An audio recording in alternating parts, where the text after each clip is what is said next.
Twilight being a story which involves supernatural themes, but in the end it's a story about teenagers and love and passion and sensuality and so on. So how did this all affect your kind of acting? I mean, being a story which is based on such real elements but with this supernatural twist. One of the most interesting things about it is that it's a human quality to fall in love, but what happens between them is completely otherworldly, and like how to deal with physically what it feels like, and like all of the myth behind the vampires, and because they're all these little facts, and a lot of them contradict one another, and it was hard to get them straight, and sort of like just a fantastical version of what love is, and at the same time it is the same thing. Like it's not like it's a different it is a different thing to fall in love with a vampire physically, I guess, but when it comes down to it, what makes it so hard for them is that it is what normal people feel. I don't know if this is making sense, but I'm really trying. Do you know what I'm saying? Can you help me? No. He never knows what I'm saying. I know. I mean, I guess I spent a lot of time as well trying to humanize the vampires. So you're not really playing something too. I mean, I tried to make it like, for one thing, he is very aware of what being a vampire is.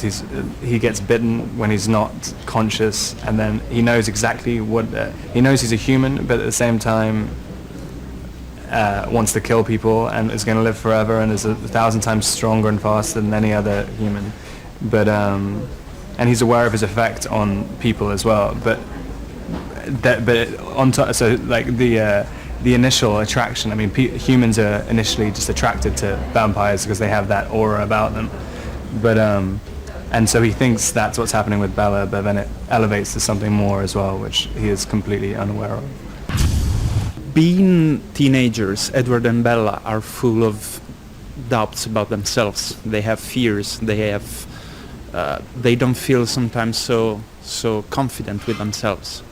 So would you say that one of the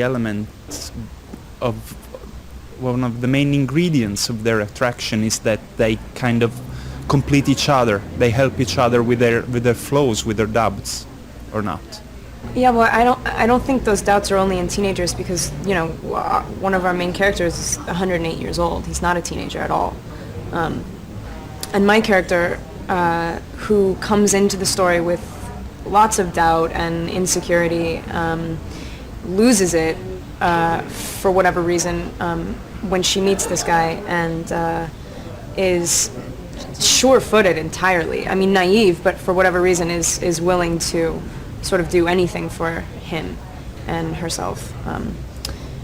So, yeah. Would you have something to add about this? Yeah, I mean, I think it's definitely true. I think, and it's also just in the way they see each other. Like, she sees him as this impossibly perfect creature who is invincible emotionally and physically, and he sees her as someone who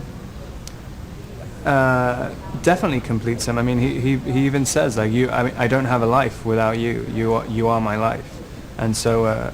Because he doesn't.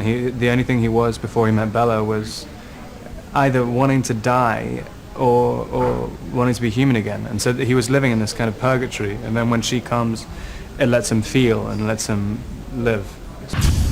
Did you feel any kind of, pressure in a way, having to embody characters which are so much loved and idolized by millions of fans throughout the whole world because of the books? Or you didn't think about it at all? At the time, I was sort of unaware of everybody's obsession with the characters. It was only after. I mean, we were semi-aware during shooting, but we sort of ignored it. And then afterwards, I realized that this is gonna like make or break many girls' opinions of me, which is fine, I suppose. But thank God I wasn't. I didn't know, so it didn't affect the performance. I felt only responsibility to myself and to the character, because if you don't bring the character to life, it dies on the page. So, no. It's interesting as well.